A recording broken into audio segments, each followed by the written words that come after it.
안녕하세요. 절대값TV의 명품 PD 한PD입니다. 자, 오늘은 대한민국의 가장 큰 문제, 서울 수도권의 집중, 인구 집중. 자, 그 문제를 한번 이야기해 보겠습니다. 지금 대한민국의 가장 큰 문제라고 하면 인구 소멸이죠. 인구 소멸. 자, 그리고 두 번째로는 뭐냐면, 자, 그나마 있는 인구도 서울 수도권으로 집중을 하고 있다는 거예요. 그래서 지방이 소멸하고 있다는 거예요. 자, 오늘 그런 얘기를 해보겠습니다. 자, 경기도 인구가 1,400만을 돌파했다고 그래요.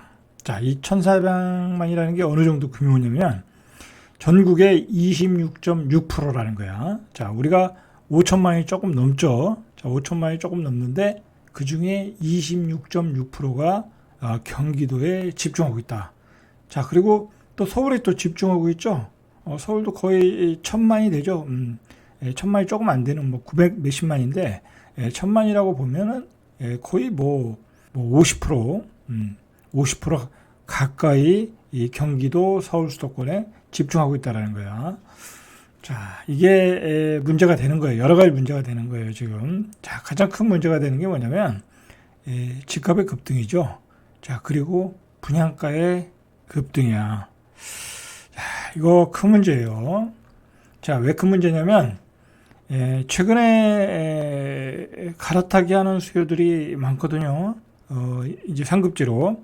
자, 그래서 요즘 강남의 집값이 다시 반등을 하고 있다고 그러잖아요. 그리고 오늘 보니까 음마아파트가 낙찰가가 26억을 찍었다는 거야. 제가 알기로는 20억 이하에도 거래가 됐던 것 같은데, 작년에 급락할 때. 자, 그거 왜 그러겠어요? 서울, 경기도에 인구가 집중하고 최상급지 가격은 절대 떨어지지 않는다라고 하니까 그냥 가격 불문하고 들어가는 거야. 자, 그런 현상. 자, 서울 음마아파트만 집값이 올라가면 상관이 없을 수 있는데, 자, 문제는 그 주변에 있는 집값도 올라가고, 그리고 서울의 역세권도 올라가고, 서울의 땅값이 올라가는 거야. 자, 서울의 땅값이 올라가면 서울의 분양 가격도 올라가는 거야. 자, 그래서 10억을 찍은 거예요, 분양가가. 자, 10억에도 강북에 분양하면 다 달려들어가서 청약을 하고 있는 거야. 그 원인은 바로 서울 수도권의 인구에 집중하라는 거야. 여러분, 경기도에 인구가 집중화된다는 것은 서울에 집중화되고 있다는 거야. 서울의 집값이 비싸니까 경기도에 사는 거야. 서울 사람들이 경기도로 빠져나오고, 그리고 지방에 있는 사람들이 서울에 살아야 되는데 서울엔 못 사니까 경기도에 외곽에서 살고, 그러면서 서울과 경기도가 함께 커져가고 있는 거야. 경기도가 커져가는 것도 분명히 이유는 있지만은 예전에는 서울이 먼저 확장되니까 경기도가 커져갔는데 최근에는 또 그렇지도 않아요.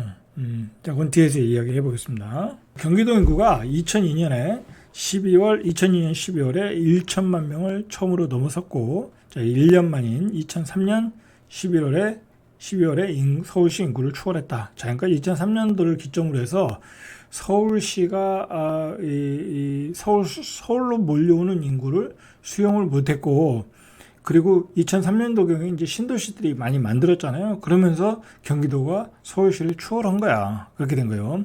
그러고 나서 20년이 지났죠. 자, 20년 4개월 만에 400만 명이 늘었다. 자, 400만 명이면 대구만한 도시가 대구와 대전만한 도시, 대구와 대전, 그 두 개의 도시가 늘어난 거야.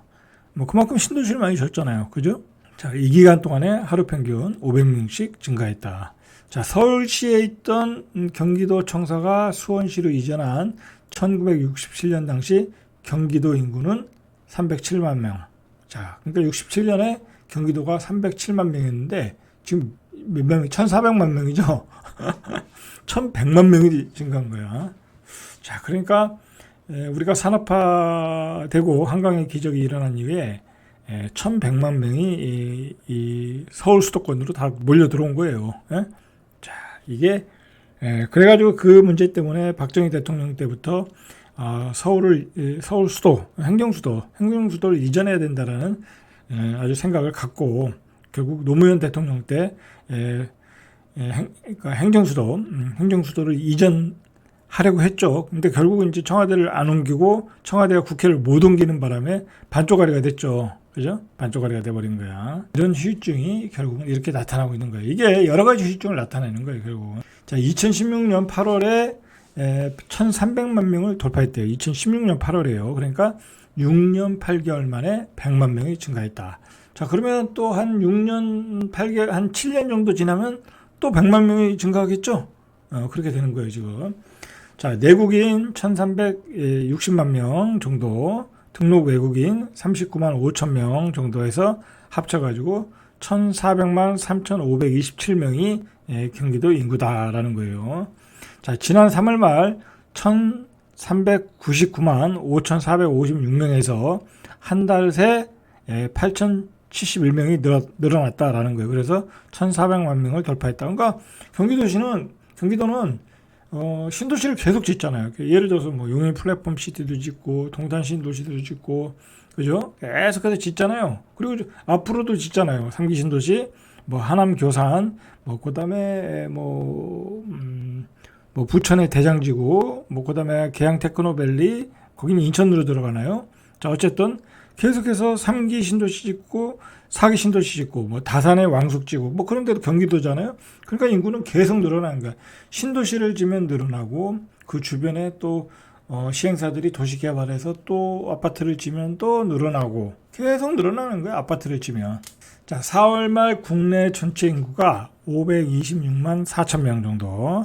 자, 전국의 26.6%를 경기도가 차지하고 있다. 1,300만 명을 돌파한 2016년 8월 말 24.6%보다 국내에서 차지하는 인구 비중이 더 커졌다라는 거예요. 26.6%. 자, 서울시까지 합치면은 한 뭐 45% 이상 되겠죠. 그 정도 될 거예요, 아마. 자, 이거 큰 문제예요. 우리 대한민국은 어쨌든 그 북한이라는 나라와 이 전쟁 중이잖아요. 그 뭐라 할까요? 이 북한이라는 나라와 이 전쟁의 휴전 상태잖아요. 근데 인구의 45%, 그리고 우리 어떤 기업과 산업단지의 45%, 재화의 45%가 휴전선에 가까운 거리에 있다라는 건 이건 사실 굉장히 심각한 거야, 사실은. 경기도 중에서 가장 압도적으로 인구가 증가한 도시가 있어요. 자, 그게 화성시야. 자, 화성시가 이 기간 시군별 인구 증가를 보니까 화성시가 30만 5천 명이 증가했다는 거, 압도적으로 증가했어요. 자, 그 다음으로는 하남시도 굉장히 많은 신도시를 졌잖아요. 미사도 졌고, 그 다음에 뭐 하남 어디야 그 주변에 있는 그 도시개발 형식으로 새로운 택지지구를 많이 졌고, 김포시도 많이 졌고, 자, 김포시도 12만 9천 명 늘어났고, 뭐 평택시는 삼성 캠퍼스가 들어가면서 뭐 고덕 신도시, 뭐 지제역, 뭐 그리고 뭐 브레인시티 뭐 엄청나게 아직도 개발 중이잖아요. 자, 평택시도 12만 3천 명. 자, 평택시도 이게 장기적으로 보면 여기도 80만 100만 가는 도시거든요. 자, 그러니까 인구는 계속 늘어나는 거야. 뭐 산업단지가 들어오면 서비스 직종도 들어올 거 아니에요, 그죠?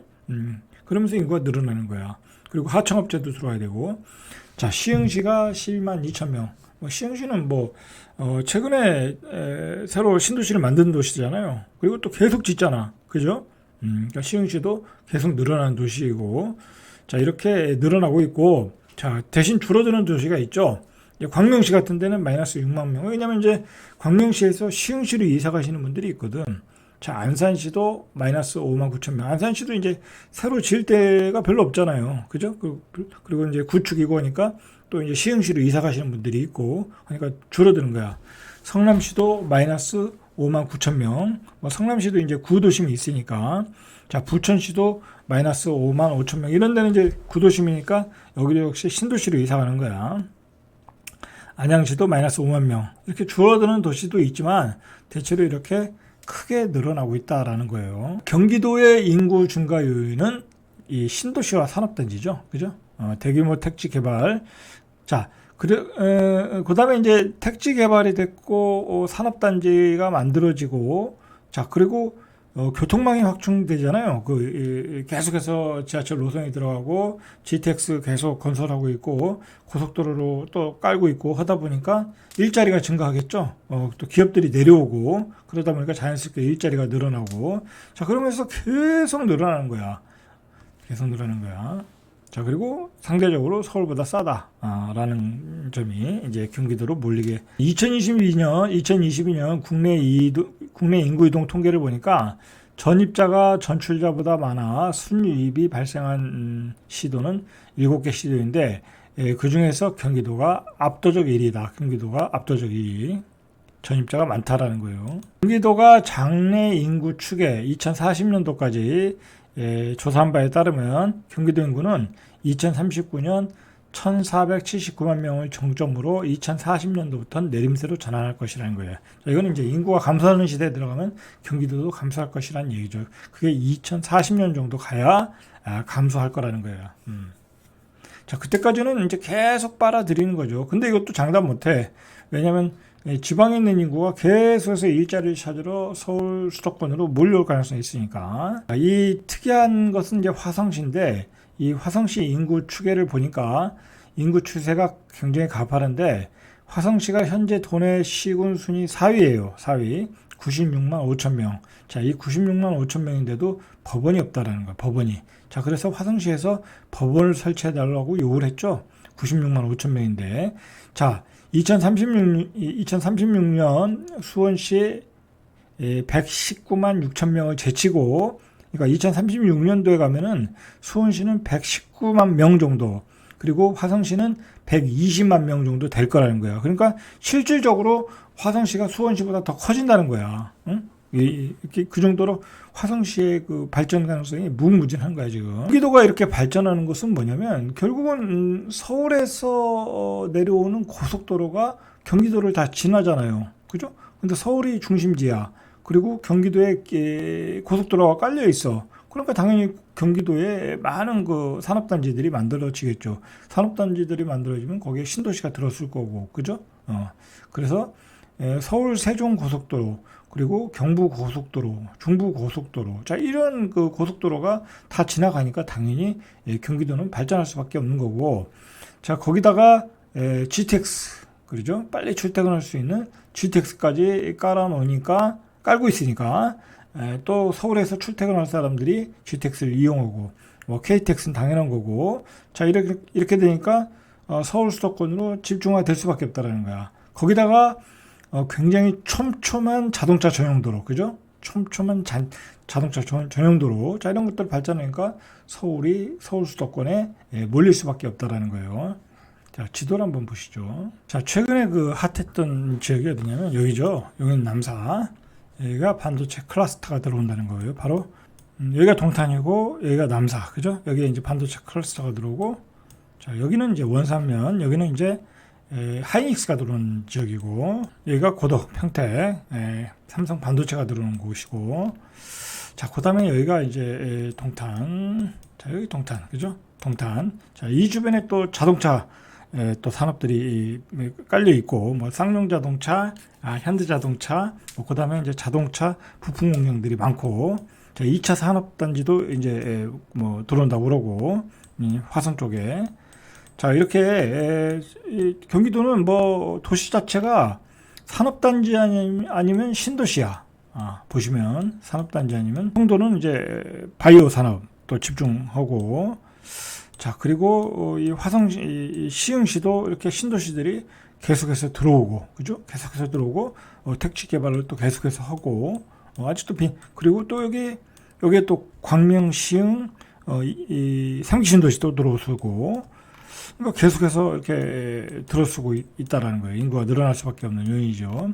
자 그리고 여기 경부고속도로 있고, 그 다음에 여기 뭐 이제 자동차 전용 고속도로들이 또 서울로 다 깔려 있고, GTX 깔려 있고, 자, 그 다음에 여기는 안 나오는데, 뭐, 자, 여기 중부고속도로 있고, 요 가운데에 서울 세종 고속도로가 들어가 있고, 자, 이 서울 세종 고속도로가 들어서니까 바로 이제 인프라가 좋아지는 거잖아요. 그죠? 그러니까 이제 여기에 또 반도체가 들어선 거야. 결국은 반도체 클러스터가. 자, 요즘 또 굉장히 그 뭐랄까요, 이 사람들이 투자가 많이 들어가는 땅이 뭐 용인 남사 뭐 이런 지역은 뭐 당연한 거고, 원삼 이런 지역은 뭐 굉장히 비싼 거고, 평택은 이미 많이 올랐고, 자 요즘 많이 들어간 데가 여기 안성이라고. 안성 여기죠. 여기 안성, 그죠? 안성 여기까지 내려왔다니까. 사실 안성은 뭐 거의 이건 경기도 남부잖아, 그죠? 천안하고 가까운 거라고. 여기까지 들어가더라니까. 자 여기가 왜 들어가겠어요, 그죠? 여기 이제 반도체 클러스터가 들어가니까 그 하청업체들, 그런 산업단지들을 많이 조성하잖아요. 그러면서 여기 땅값도 요즘 급등하고 있어. 많이 급등했어요. 여기 땅값도 많이 급등했어. 자, 그러니까 이 안성까지 내려왔다라는 것은 이 경기도 자체가 계속 확장하고 있다는 거야. 자, 이 동탄도 이제는 뭐 옛날에 서울로 보면 굉장히 외곽인데, 이제는 경기 남부의 중심 도시가 돼버렸어. 경기 남부의 중심 도시가 되었어. 자, 이렇게 경기도가 엄청나게 커지고 있다. 제가 뭐라고 그랬어요, 예전에. 제가 이 유튜브 한 2년 전에 그 하락장 끝나고, 앞으로는 서울 경기도만 집중해서 봐라. 서울 경기도만. 땅이든 아파트든 서울 경기도만 봐라. 평택 이남은 쳐다도 보지 말아라. 제가 말씀드렸죠. 자, 여러분 지금 제가 뭐 이건 좀 다른 얘기인데, 여러분 지금 이 부산 같은 데 가서 한번 분양권 시세를 한번 보세요. 요즘은 떨어지지도 않았더라고. 뭐 7억 8억 그래. 그냥 한 7억, 뭐 이 연제구 이런데 한 7억 정도, 뭐 해운대는 말할 필요도 없고. 자, 이런 그 부산의 도심 중심도 한 최소한 7억까지야. 7억에서 한 8억까지야 좋은 데 사더라고. 자, 7억 8억 가지고 여기를 살 필요가 있겠어요? 그죠? 그거보다 수도권이 싼데, 그죠? 지방은 너무 비싸다는 거야. 어떤 여기는 인구가 소멸되는 도시이고, 서울 수도권으로 집중화되는 단계인데, 아파트 가격은 너무 비싸다는 거야. 대전도 마찬가지잖아요. 대전도 조금 좋은 데 살려면 7억이 넘잖아, 그죠? 그러니까 미분양이 나는 거야. 메리트가 없는 거야, 메리트가. 전세가는 한 4억 정도밖에 안 하는데, 그죠? 그냥 전세로 살지. 그래서 지방이 미분양이 나는 거야, 최근에. 그러니까 청주 같은 데는 분양가를 4억에 하잖아, 그죠? 그러니까 분양을 받는 거지, 사람들이. 대구도 마찬가지야. 대구도 보니까 작년에 작년도 아니죠, 뭐 한 1년 넘게 분양했던 게 한 6억이 넘는 데가 있더라고. 그 죽전 같은데 한 6억이 넘으면은 이것저것 합치면 한 6억 7, 8천 들어가는 거잖아요. 대구에 뭐 상급지도 아닌데 6억 7, 8천이야. 그거 사가지고 뭐 득이 나겠어요? 그죠? 이득이 나겠냐고. 뭐 상급지니까 뭐 여기처럼 서울처럼 또 올라가지 않겠냐, 뭐 그런 얘기를 하는데, 글쎄요. 뭐 그럴 바에는 서울에 투자하죠. 그죠? 서울에 차라리.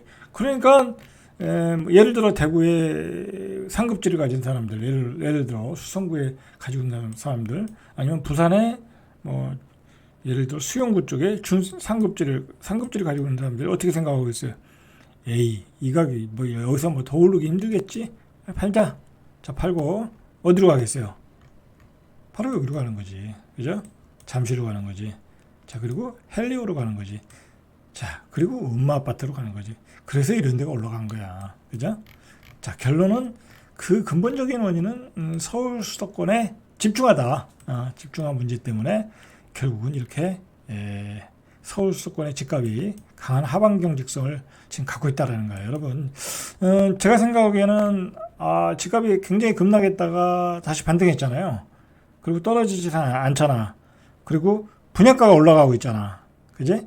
자, 그러니까 폭락론을 믿고 계셨던 분들이 굉장히 요즘 이 멘붕 상태야. 좀 공허한 상태야. 그래서 보니까 제가 대충 이렇게 서칭을 해보니까 이 폭락론에 대한 이걸 주장하시는 그 분들의 유튜브에 조회수가 많이 떨어졌어. 뭐 저도 좀 폭락론을 얘기했잖아요. 저도 많이 이제 이 시청률이 떨어졌더라고요. 그런 게 이제 시장이 반등을 하니까 이제 혼란이 오는 거야. 자, 그런데 제가 얘기했듯이 지금 시장은 쉽게 얘기해서 지방에 그 반등했잖아요. 지방에 뭐 세종도 상당히 많이 반등했거든요. 세종도 뭐 84가 이제 7억까지 올라오는 경우도 있어요. 뭐 7억이 아니라 저기 뭐야 세럼동 같은 데는 한 10억도 제가 이상 찍은 걸로 알고 있는데, 그러면 그거 파신 분이, 그거 사신 분은 뭐 어떤 이유가 있어서 샀겠지만, 사신 분이 파는 사람 입장에서는 그 돈을 어떻게 하겠어요? 팔고, 세종에서 팔고, 대구에서 팔고, 부산에서 팔고, 광주에서 팔고, 다 어디로 가겠어요? 서울 수도권으로 가겠지. 그죠? 뭐 수원으로 가면 광교로 갈 것이고, 그죠? 그 다음에 서울로 가면 잠실, 송파, 마용성으로 가는 거고, 그런 거야. 근데 인천으로는 안 가잖아. 이런 데는 안 간다고. 송도나 청라 이런 데는 안 간다고. 이런 데 왜 가겠냐고. 전세가격이 떨어지는데 가격 방어가 안 되니까. 그러니까 이런 데 확산이 안 되는 거야. 그러니까 이상한 거야. 이런 데는 안 올라가는데 왜 여기만 올라가느냐. 그 원인은 그거라는 거야. 다 지방의 고가의 반등시에 팔고 가자 서울로 된 거야. 시장은. 자, 오늘은 제가 거기까지 이야기를 해드린 거예요. 이제 경기도 인구의 집중화. 그것도 문제지만은 지방에 있는 모든 아파트를 팔고 가자 서울로 된 거야. 그리고 가자 마용성 고덕으로 된 거야. 자, 여러분, 이거 사실 심각한 문제예요. 여기가 올라가니까 이걸 또 기자들은 다 건설사 편이잖아. 건설사들 다 대주주도 있고 뭐 그런 데잖아. 그리고 그거 광고를 먹고 사는 애들이니까 걔들이 시장을 막 띄우잖아, 기사로. 그러니까 어디서 막 분양한다고 하면 또 인기몰이를 하는 거야. 그러면 거기 또 다 완판돼. 10억에 완판돼, 9억에 완판돼. 은평구에서도 뭐 10억도 아닌 가격에 한 9억 한 최고가 8억 5천 원에서 뭐 9억 5천 사이에 완판돼. 여기 완판돼 있잖아. 자, 그러면 제가 걱정스러운 게 뭐냐면 여기보다는 여기가 좋잖아, 그죠? 입지가 여기 뭐 GTX 타도 되는 거고, 불광역 세권이고 3호선 라인이고 대규모 단지고 평지고 상권 좋고. 그럼 여기는 분양가 얼마나 나오고 있냐고, 그죠? 여기는 10억은 분명히 넘는다고. 그러면 한 10억 5천에 나온다고. 자, 그러면 또 분양가가 올라가는 거야. 분양가는 계속 올라가고 다 완파는 되고. 그럼 사람들은 어떤 심리를 갖겠어요? 야, 이거 구축 사야 되는 거 아니야? 근데 구축을 살려고 하니까 전고점이 얼마 안 남은 거야. 그러니까 고민되지. 그리고 대출도 많이 받아야 돼. 근데 전세가는 50%야. 전세 살자. 무리하지 말고. 그렇게 해서 거래가 안 되는 거예요. 그렇게 해서 장기 침체로 가는 거야. 그리고 고분양가에 받은 사람들은 나중에 어쨌든 그 대출 이자도 내야 되는 거고, 그러다 보면 또 대출도 받아서 들어가야 되는 거고, 그럼 받아서 못 들어간다니까. 최소한 30% 40%는 물량이 나온다니까. 근데 그 물량을 받아줄 사람이 있겠냐 이거야. 있을 수도 있어요. 돈이 꼭 이 지역에 살아야 된다는 사람들이 있을 수 있으니까. 근데 대체로 크게 피는 형성이 안 될 가능성이 있지. 왜냐면 주변의 아파트 가격이 거래돼야 이걸 팔고 열로 들어오는 거니까. 이게 거래가 안 되면 이게 안 된다고. 자, 오늘은 거기까지 이야기하겠습니다. 이상 절대값TV의 명품 PD 한 PD였습니다.